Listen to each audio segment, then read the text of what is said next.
Resistance exercises, which here the subject is performing in the form of a 1 RM max on a bench press for the upper extremity, focuses on muscular strength, tone, mass, and endurance. The athlete here is focusing on maximal strength, which is displayed in a 1 RM. To make it more endurance-based, the athlete could use less weight and perform more repetitions. Resistance training can be performed using free weights, machines, medicine balls, etc. 1 RM on a bench press typically only lasts about 5 to 8 seconds due to the fact that only one repetition is performed. Because the athlete is using their max weight, this is a very high intensity activity. Some of the muscular contractions that occur during the bench press include the contraction of the pectoralis major, anterior deltoids, serratus anterior, trapezius, and the triceps. The core is also used to stabilize. Concentric and eccentric contractions occur, for example, when the shoulders adduct, elbows extend, etc. The cardiovascular response includes increased heart rate, stroke volume, cardiac output, systolic blood pressure, blood flow, and ventilation.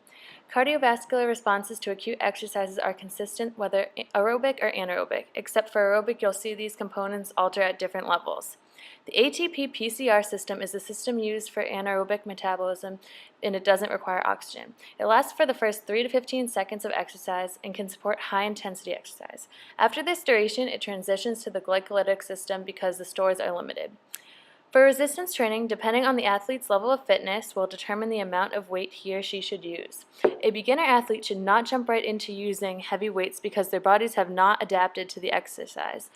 Therefore, the individual should start at low weight and progress accordingly. The number of repetitions should also be adjusted. When trying a new weight that you are unfamiliar with, make sure a spotter is present. As the program progresses, the muscle will hypertrophy and will adapt to more resistance. Zumba is a type of dance fitness program taught by an instructor. It incorporates a variety of different styles of dance from hip-hop to salsa. During the session, the participants mirror the movements and motions the instructor is performing to the music. This activity is for all ages, and alterations to each program are made to accommodate the different populations. Zumba classes are typically an hour long. The intensity is typically moderate. There are a number of muscular contractions associated with Zumba because there are endless motions and styles of dance out there. Most incorporate the use of the full body, from the muscles in the neck all the way to the feet. This type of fitness class is aerobic, so the cardiovascular response associated with Zumba would be increased heart rate, increased stroke volume, which overall increases cardiac output. Systolic blood pressure also increases, as well as blood flow to the working muscles.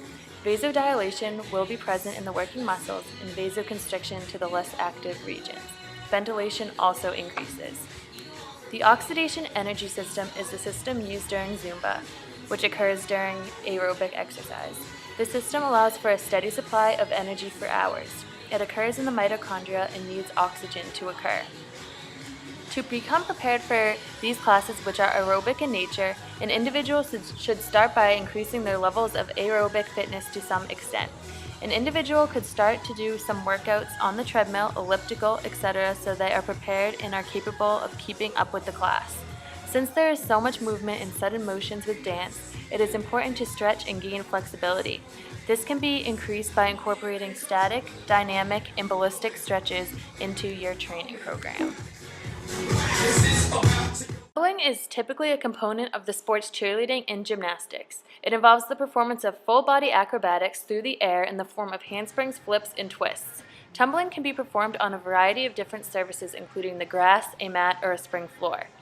This type of sport is a high-intensity, short-duration activity. It requires high-power bursts of energy throughout each pass. Full floor routines can last up to 90 seconds, but in this case we are just focusing on one individual pass or handspring. Each individual pass typically ranges from 4 to 8 seconds. A number of muscular contractions occur simultaneously throughout the short-duration exercise. Muscles involved include the gastrocnemius, hamstrings, quadriceps, hip flexors and extensors, triceps, biceps, shoulders, pectoralis major, anterior deltoids, the core, among others. For many of these muscles, concentric and eccentric contractions both occur throughout the complex motions. Increased heart rate, stroke volume, cardiac output, systolic blood pressure, blood flow, and ventilation occur. Cardiovascular responses to acute exercises are consistent, whether aerobic or anaerobic, except for aerobic, you'll see these components alter at different levels. The ATP-PCR system is the system used for anaerobic metabolism and doesn't require oxygen. It lasts for the first 3 to 15 seconds of exercise and can support high-intensity exercise. After this duration, it transitions to the glycolytic system because the stores, again, are limited. For training, focus on strengthening the core, including the abs and back. The athlete should also strengthen muscles all over the body. They should focus on high-power movements and test this ability through a vertical jump test. The athlete should focus on flexibility, stretching, and add in some sprinting to the exercise regimen.